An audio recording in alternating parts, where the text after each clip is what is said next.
Doctor Babu Jagjivan Ram సేవలు ఆదర్శనీయం. MLA Inturi Nageswararao వ్యాఖ్యలు. కందుకూరు నియోజకవర్గం తెలుగుదేశం పార్టీ కార్యాలయంలో భారతదేశ మాజీ ఉప ప్రధాని డాక్టర్ బాబు జగ్జీవన్ రామ్ 117వ జయంతి సందర్భంగా కందుకూరు శాసనసభ్యులు ఇంటూరి నాగేశ్వరరావు ఆయన చిత్రపటానికి పూలమాల వేసి ఘనంగా నివాళులర్పించారు.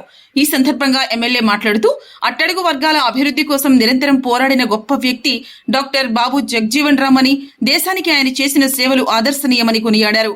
దళితుల అభ్యున్నతికి బాబు జగ్జీవన్ రామ్ ఎనలేని కృషి చేశారన్నారు.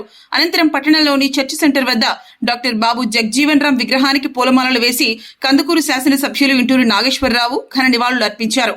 ఈ కార్యక్రమంలో పట్టణ పార్టీ అధ్యక్షుడు దామ మల్లేశ్వరరావు, పట్టణ మాజీ టీడీపీ అధ్యక్షులు పిడికిడి వెంకటేశ్వర్లు, కండ్రా మాల్యాద్రి, ఉప్పుటూరి శ్రీనివాసరావు, బీజేపీ నాయకులు ఘట్టమనేని హరిబాబు, ఎస్సీసీఎల్ నియోజకవర్గ అధ్యక్షులు రాయపాటి శ్రీనివాసరావు, పార్టీ నాయకులు చంద్రవాడ కొండయ్య, గోచిపాతల మోషే, రెబ్బవరపు మాల్యాద్రి, బద్దిపూడి శిఖామణి, గురజాల బెంజమిన్, పులి నాగరాజు, చనమాల శ్రీధర్, పాలేపాటి కోటేశ్వరరావు, మట్టిగుంట శ్రీను, కావలి యేసుదాసు, దార్ల సుబ్బారావు, లింగాబత్తిన మాల్యాద్రి, చేవూరి రమేష్ బాబు, అఖిలగుంట ఆశీర్వాదం, గోచిపాతల ప్రసాదు, జడ రవీంద్ర, మెండా లెనిన్ బాబు, ఎండ్లూరి పొల్లయ్య, చదలవాడ ఇమ్మానియేలు, ఉచ్చులూరి సుబ్బారావు మరియు పార్టీ నాయకులు చిలకపాటి మధుబాబు, బెజవాడ ప్రసాద్, వడ్డెళ్ల రవిచంద్ర, షేక్ రఫీ, అత్తంటి శ్రీహరినాయుడు, షేక్ మున్నా, షేక్ సలాం, చుండూరి శ్రీనివాసరావు, మూసా, కల్లూరి శైలజ మరియు మహిళా నాయకులు, కార్యకర్తలు తదితరులు పాల్గొన్నారు.